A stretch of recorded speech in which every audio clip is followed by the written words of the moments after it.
자, 거기에 이제 양가로 3번에 의사와 표시의 불일치에 세 유형이라고 되어 있습니다. 이미 우리가 개념은 말씀을 드렸죠. 자, 어떤 계약을 체결했는데 그게 원하는 대로 효과가 발생하고 또 의무를 부담을 하려면 정상적으로 이루어져야 됩니다. 근데 비정상적인 의사표시의 대표적인 경우가 이처럼 불일치한 겁니다. 불일치한 거. 그럴 때 불일치하는 것은 세 유형이 있죠. 의사와 표시의 불일치. 방금 처음 했던 거 뭐였나요? 비진이 표시. 비진이 표시. 그 다음 허위 표시. 그 다음에 착오. 비진이 표시는 핵심 키워드가 뭐다? 의사 표시의 불일치를 스스로 알고 있다. 알고 있다. 허위 표시는 알고 있는 건 당연하고 서로 어쨌다? 짰다. 서로 짰다. 근데 아까 착오, 타이핑 잘못한 거. 불일치 하는데 그거는 뭐 어쩌고 있다? 모르고.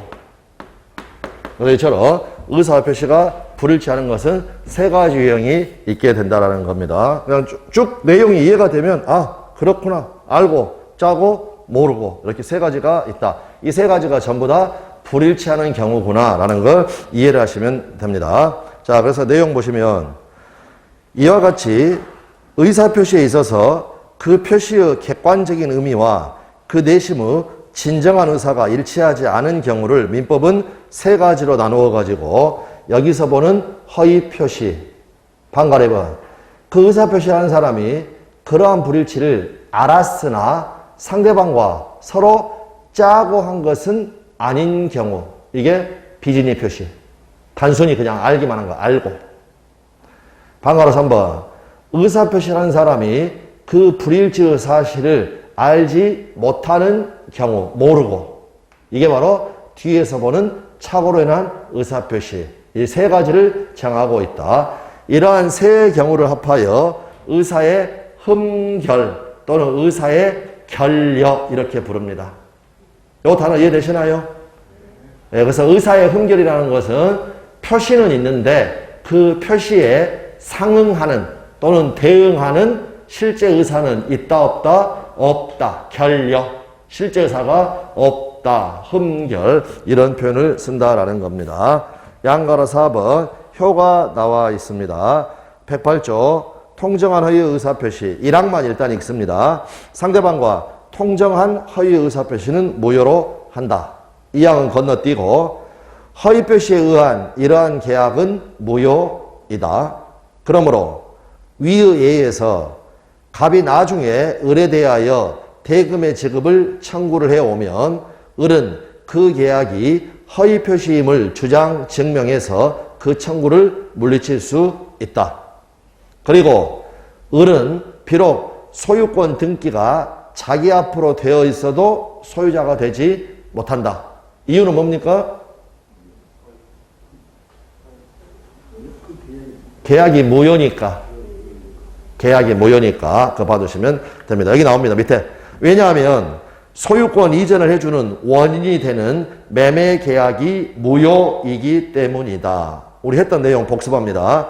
우리 민법은 아무리 소유권 등기가 이전되더라도 소유권 이전을 해주는 원인이 되는 계약이 무효이면 소유권이 이전되지 않는다는 태도를 취하고 있는 것이다. 그리고 허위 표시인 계약에 기하여 이루어진 급부는 이행할 필요가 없는데 이루어진 급부는 반환하여야 한다. 이러한 원상회복의 문제는 취소가 행하여진 경우와 마찬가지이다. 무효니까. 어차피 처음부터 무효니까. 이렇게 봐주시면 되겠습니다. 자, 그러면 다시 한 번만.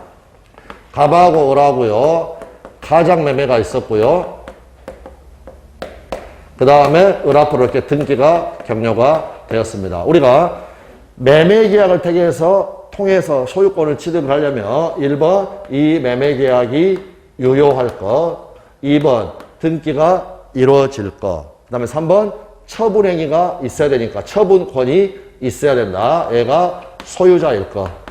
그런데 등기도 이루어졌고 갑이 소유자인 건 맞지만 이 계약 자체가 지금 무효니까 소유권을 취득한다 못한다 라는 거. 자, 그런데 을 앞으로 등기가 되어 있다 보니까 매매 계약을 하고 병이 등기를 받는 이런 경우가 있을 수 있죠. 이 매매 계약은 유효 무효? 특별한 설명 없으면 매매 계약이 성립했으면 이 매매 계약은 아까 유효함이 원칙이라고 그랬죠. 그 다음에 2번 병 앞으로 등기가 격려가 됐죠. 그런데 병한테 소유권이 넘어가려면 을한테 뭐가 있어야 된다? 소유권이 있어야 된다. 근데 을이 소유자도 아니다. 이 계약이 무효니까 소유권이 없었죠. 소유자도 아니다? 아니다. 그러므로 이 병은 소유권을 취득한다 못한다? 못한다. 확인되셨나요? 이미 우리가 공부했던 걸 지금 확인하는 겁니다. 확인하는 거.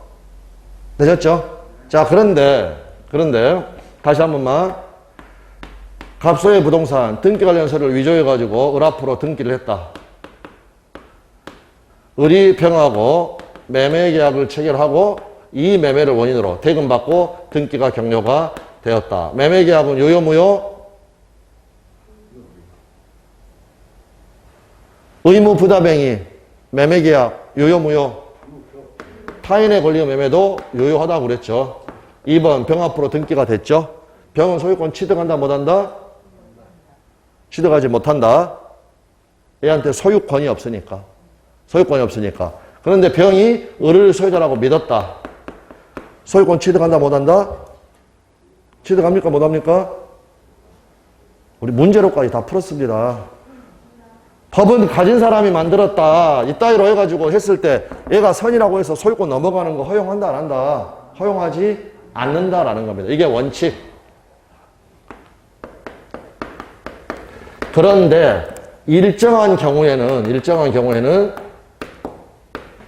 예외를 인정하는 규정을 두는 경우들이 있습니다. 그래서 이 항 봐보십시오. 다시 이제 위에 조문으로 가가지고 108조 1항 상대방과 통정하여 의사표시는 무효로 한다. 그런데 이 항을 보니까 천항의 의사표시의 무효는 선의의 제3자에게 대항하지 못한다. 대항하지 못한다는 말은 무효를 주장하지 못한다.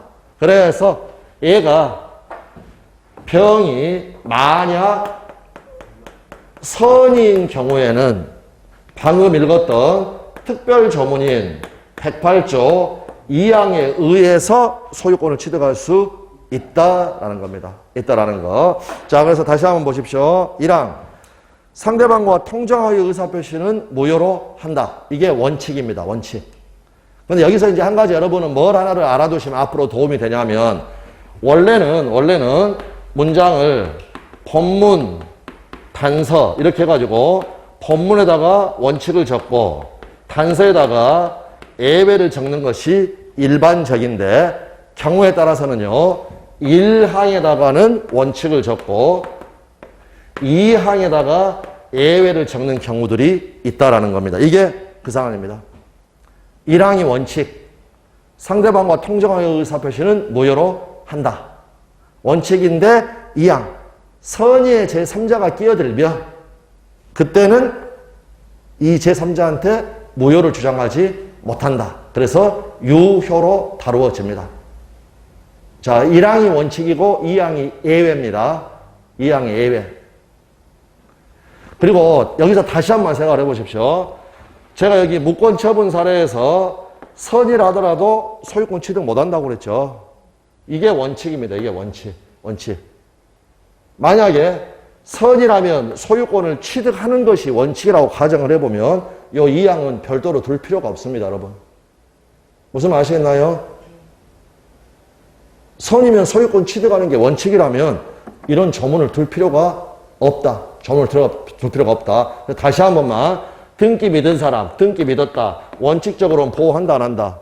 보호하지 않는다. 근데 개별적으로 이런 예외 규정을 두어가지고 예외적으로 보호하는 경우가 있다라는 겁니다.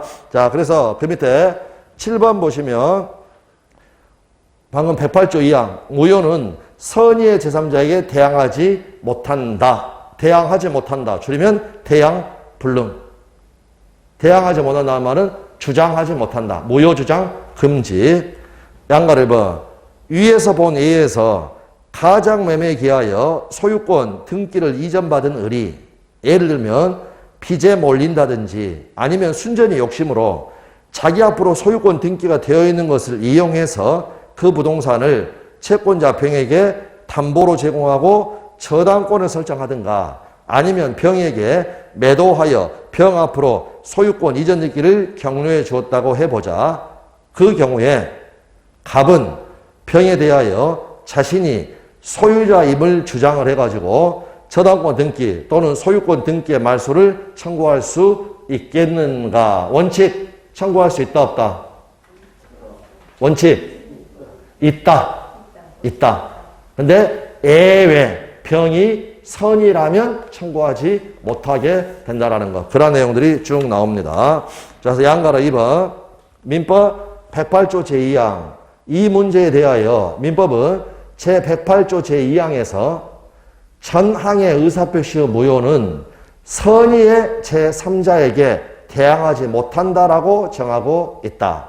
쉽게 말하면 위의 경우에는 병이 을이 허위표시에 의하여 소유권 등기를 이전받은 사실, 따라서 을이 소유자가 아니라는 사실을 선이니까 알지 못하였다면 갑은 병에 대하여 위와 같은 청구를 할 수 없다는 뜻이다. 병이 선이었다면 소유권 취득한다라는 내용이 지금 나와 있습니다. 이렇게 되어 있고요. 그 다음에 양가로 3번 아주 중요한 단어가 나옵니다. 상대적 무효에 관한 민법의 규정. 이것도 억지로 외우려고 하지 마시고 앞으로 반복하시면서 가면 되는 겁니다. 자, 그래서 민법에 자 가령 이거 한번 적었었습니다. 절대권은 뭐였고 상대권은 뭐였나요?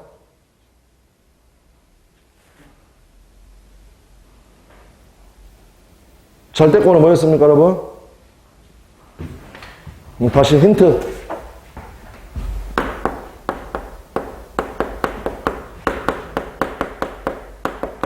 자, 물권은 절대권이라고 합니다. 뭘 얘기하는 겁니까? 그렇죠. 모든 사람에 대해서 내 거다라고 모든 사람이 주장할 수 있는 거. 그런데 채권은 상대권이다. 상대권이란 말은 자기 채무자한테만 주장할 수 있는 것이다. 그래서 민법에서는 절대적이다 이 말이 나오면 모든 사람에 대한 관계. 사람에 대한 관계. 그래서 이제 무효는 나중에 우리가 무효의 종류를 공부하게 되면 확정적 무효도 있고 다음에 유동적 무효도 있습니다. 아까 유동적 무효 두 문자로 뭐였나요?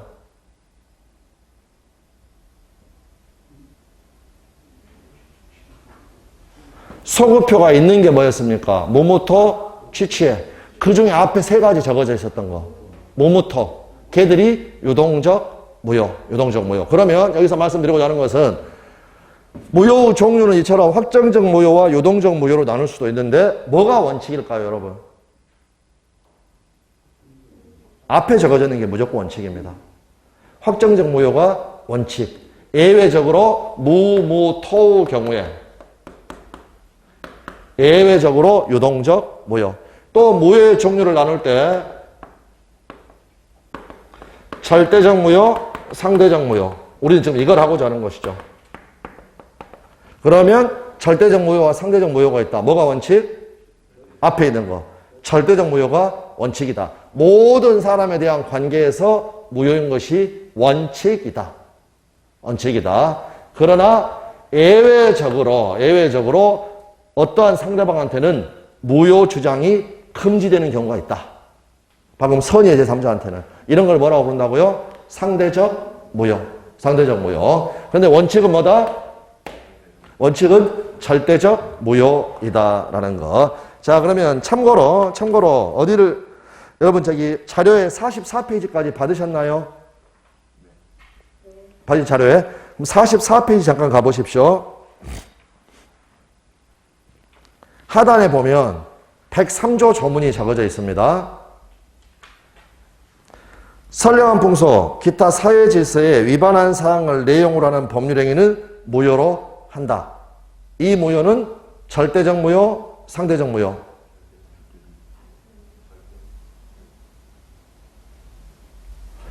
무효 주장을 제한하는 별도의 규정이 있습니까? 없습니까? 없죠. 그냥 무효로 한다 하고 끝나버렸죠. 그래서 이러한 무효를 절대적 무효, 원칙적인 거. 그런데 다시 한번 아까 108조로 다시 한번 가보시면 108조 1항 상대방과 통정하의 의사표시는 무효로 한다. 여기서 끝나는 게 아니라 2항 전항의 의사표시 무효는 선의의 제3자에게 대항하지 못한다. 모든 사람에게 무효를 주장할 수 있는 것이 원칙인데 무효 주장이 제한되는 규정이 있다라는 겁니다. 이런 무효를 뭐라고 한다고요? 상대적 무효. 상대적 무효. 무효 주장을 제한하는 규정 또는 무효 주장을 금지하는 제한 규정이 있는 경우 이런 것을 상대적 무효라고 한다. 그런데 뭐가 원칙이다? 절대적 무효가 원칙이다. 절대적 무효가 원칙이다. 이렇게 봐두시면 됩니다. 자, 그 다음 잠깐만 거기 아까 우리 봤던 110조 조문 한번 가보십시오. 41페이지 하단에.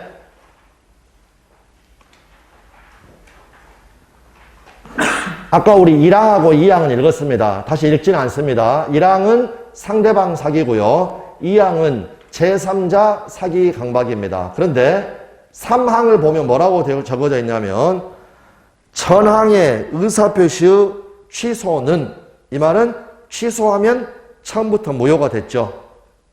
그런데 그 무효는 선의의 제3자에게 대항하지 못한다라고 해가지고 무효 주장을 제한하는 규정을 두고 있다는 겁니다. 그럼 이거는 절대적 무효, 상대적 무효. 상대적 무효. 상대적 무효. 사망이 있기 때문에. 사망이 있기 때문에. 자, 그러면 갑하고 을하고 매매 계약이 있었습니다. 그리고 을 앞으로 이렇게 소유권 이전 등기가 격려가 됐습니다. 그 다음에 을 앞으로 등기가 되어서 병 매매하고 등기를 받았습니다. 그러면 다른 말 없으면 매매는 유효하고 갑소유고 을 앞으로 등기됐으니까 을은 소유권을 취득을 했죠. 다시 을이 소유자니까 매매 있었고 병 앞으로 등기됐으니까 병은 소유권을 취득을 했죠. 그런데 알고 봤더니 어떤 사정이 있었느냐. 요 갑이라는 애가 만 18세였습니다. 이 사람 우리는 누구라고 부른다? 미성년자. 그런데 법정 대리인 아빠의 동의는 없었습니다. 되셨죠? 그럼 뭐 할 수 있다? 이 매매 계약을 갑 자신이나 A는 뭐 할 수 있다? 취소할 수 있다. 그래서 이거를 6월 1일 날 취소를 해버렸습니다. 취소해버리면 어떻게 됩니까? 이 매매 계약은 취소한 때 6월 1일이 아니라 아예 처음부터 무효가 돼버린다. 무효가 돼버린다. 그럴 때 요 병이 선이었다. 이 병은 소유권을 취득할 수 있을까? 없을까?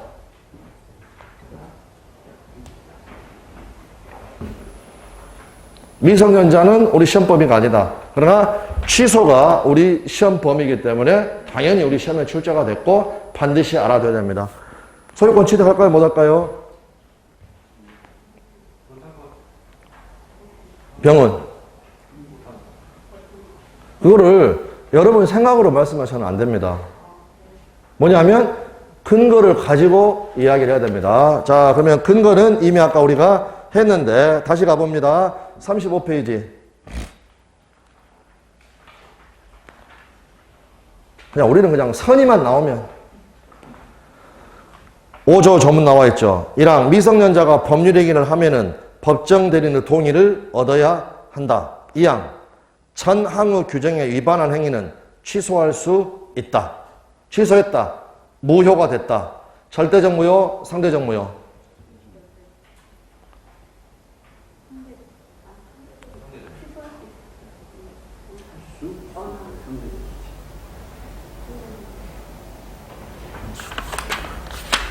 다시요. 41페이지 가셔가지고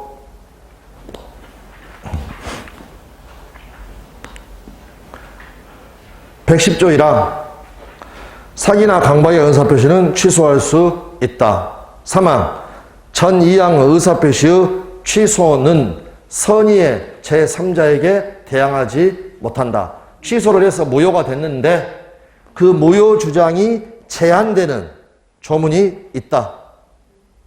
그러니까 이 무효는 상대적 무효, 절대적 무효? 상대적 무효. 그럼 다시요. 35페이지. 5조 2항. 전항의 규정에 위반한 행위는 취소할 수 있다. 자, 취소했다. 취소할 수 있다고 해서 취소했다. 무효가 됐다. 절대적 무효, 상대적 무효? 절대적 무효라는 거 아시겠습니까? 전항의 의사표시의 취소는 선의의 제3자에게 대항하지 못한다라고 해가지고 조금 전에 우리가 봤던 것처럼 무효 주장을 제한하는 규정이 여기에는 있습니까? 없습니까? 없죠. 그러니까 이건 무슨 무효다? 절대적 무효다. 절대적 무효니까 얘가 선이라 하더라도 소유권을 취득한다 못한다? 취득하지 못한다. 다른 각도에서 생각을 해보면 우리 민법은요 기본적으로 어디서부터 출발하느냐, 이러한 제한 능력자를 강력하게 보호합니다. 강력하게. 왜? 얘들이 전부 다 이제 성년되고 해서 기둥이 되는 거니까. 그러면 제한 능력자가 있고 선의의 제3자가 있다. 누구를 보호하겠습니까? 당연히 제한 능력자를 보호하죠. 그러므로 방금 거기 조문에는 선의의 제3자에게 무효를 주장하지 못한다는 그런 제한 규정이 있다 없다? 없다. 없으니까 그 무효는 무슨 무효다? 절대적 무효다. 절대적 무효다. 그러니까 절대적 무효냐 상대적 무효냐 이거는 고민할 필요가 없이 공부 열심히 하시면서 눈으로 확인하면 다 나와 있는 겁니다. 무효 주장을 제한하는 조문이 있는가 없는가. 법에다 적어져 있으니까. 법에 적어져 있으니까 결국에 제한 능력을 이유로 취소에는 제한하는 규정이 있었나요 없었나요? 없었죠. 없었으니까 취소해서 무효가 됐을 때 그 무효는 절대적 무효. 절대적 무효니까 얘가 선의를 하더라도 소유권을 취득하지 못한다는 거. 제한 능력을 이유로 취소를 했으니까. 제한 능력을 이유로. 그런데 만약 비교 매매 등기 다시 의리 병하고 매매하고 등기. 근데 알고 봤더니 의리 사기꾼 갑이 이 매매 계약을 취소를 했다. 처음부터 무효가 됐습니다. 그런데 병이 요런 의리 사기쳤다는 사실을 전혀 몰랐다. 요 병은 소유권 취득한다 못한다? 취득합니까 못합니까? 방금 우리가 110조 3항 읽지 않았습니까? 취소는 선의의 제3자에게 대항하지 못한다. 그러니까 이 병은 어떻다? 소유권을 취득을 한다라는 거. 그래서 그 두 개를 비교를 하시면 되고, 먼저 결론부터 말씀을 드리면 의사표시 규정에는 전부 다 선의의 제3자에게는 대항하지 못한다라는 규정이 있습니다. 그러므로 의사표시 규정에서 무효는 전부 다 무슨 무효다? 절대적 무효다? 상대적 무효다? 상대적 무효다. 선의의 제3자는 보호가 된다라는 거 그렇게 봐두시면 되겠습니다. 아주 중요한 부분입니다. 그리고 그거를 외울 문제가 아니다. 5조하고 110조를 보고 여러분 스스로 보시면 됩니다. 선의의 제3자에게 대항하지 못한다. 이 말이 있는가 없는가? 있는가 없는가? 네, 그렇게 봐두시면 되겠습니다. 다음에 이제 40페이지에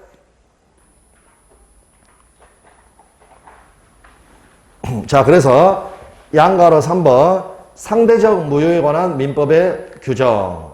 위의 108조 제2항과 같은 규정은 민법에 곳곳에서 발견이 된다. 앞에서 본 민법 107조 제2항도 그 예의 하나이다. 107조에도 의사표시, 비질표시 이야기하는 겁니다. 비질표시. 그리고 민법 109조 제2항이나 110조 제3항에서 전항의 의사표시의 취소는 선의의 제3자에게 대항하지 못한다라고 정하고 있는 것은 의사표시의 취소로 인한 무효는 이라는 뜻이므로 여기 이해되셨나요? 아까 전항의 의사표시의 취소는 어쩌다라고 했을 때 그 취소가 뭘 이야기하는 거냐면 취소한 걸 전제로 하는 겁니다. 취소해서 무효가 됐다. 무효가 됐다. 자, 그렇게 봐주시면 됩니다. 밑에 주의할 것은 제한 능력을 이유로 취소된 법률행위의 무효는 절대적 무효다, 상대적 무효다? 절대적 무효다. 다시 한번 말씀드립니다. 이 단어를 억지로 외우는 게 중요한 게 아닙니다. 조문의 생김새의 차이를 여러분이 스스로 아시는 겁니다. 의사표시 규정에는 전부 다 선의의 제3자에게 대항하지 못한다는 말이 다 있다. 근데 아까 우리가 읽어봤지만 민법 5조 제한능력자 그걸 2항에서 취소할 수 있다고 그냥 그대로 끝. 그대로 끝. 네, 그거 자체를 반드시 확인을 해 두시면 되겠습니다. 그 다음에 8번에 제3자가 있는데 요 제3자는 지금은 들어갈 필요 없습니다. 들어갈 필요 없다. 그래서 방금 말씀드렸던 요 사람 정도 여기 요런 병들 예 이러한 사람을 제3자라고 한다. 네, 그 정도 봐두시면 되겠습니다. 자, 오늘은 여기까지 하고요. 여기까지 하고 다음 시간에 그 40페이지 밑에 차고 네, 여기부터 하도록 하겠습니다. 네, 수고들 많으셨습니다. 감사합니다.